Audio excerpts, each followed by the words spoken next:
Welcome to the latest edition of the Mirus Industry Analysis, where we'll look at data from April 2026 and highlight the key sector trends around revenue, occupancy, and workforce. The average daily subsidy dipped by 53 cents to $313.08 across the sector. Now, this month's decline was largely driven by the reduced base care tariff for MM1 services, which took effect from the 1st of April. This is being offset by the current quarter's payable care minute supplement, which is now included as a component of subsidy in the calculation of ADS.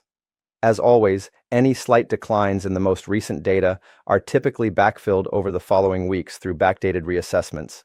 Claiming activity picked up notably in April, with just over 7% of Medicare claims being assessed by AMOs. That's an increase of around 0.75% from March. Voluntary claiming also lifted strongly, rising from just over 4% in March to nearly 4.9% last month. The age of ANAC claims remained virtually unchanged, with just under 46% of claims now sitting at more than 12 months of age. On a positive note, reassessment efficiency improved significantly in April, with the average time from request to reassessment falling to just under 18 days. That's an improvement of nearly 10% from March's nearly 20 days. Occupancy continued its upward trend in April, climbing a further 0.04% to sit at just under 93% across the sector. That marks 3 consecutive months of growth, which aligns with the typical autumn admission season for residential aged care.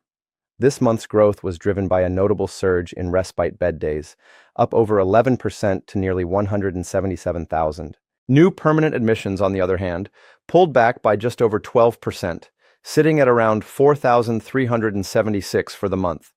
The respite to permanent conversion rate also softened, falling from just over 55% in March to just under 50% in April. And the proportion of short-term stays declined slightly, with just over 19% of residents staying in care for less than 6 months. The average age of new admissions remained steady at just over 85.5 years. Looking at advertised room pricing, the number of services adjusting prices eased back in April. 129 services increased their highest room price, and 136 increased their lowest. That's a step down from March's activity. However, the industry average room price lifted nearly 1% to just under $600,000, recovering from the dip we saw last month. Looking at workforce trends, total direct care time eased slightly in April, falling by 0.83% to just under 230 minutes per resident per day. That's still comfortably above the 215-minute target, sitting around 15 minutes above the requirement. RN minutes also decreased marginally, down 0.89% to finish at just under 47 minutes per resident per day. Allied health time eased by just over 3%, while enrolled nurse minutes were the standout, lifting 1.5% for the month. The continued recalibration of care delivery suggests providers are actively aligning rosters more closely to their mandated targets, following several months of delivering well above the requirement.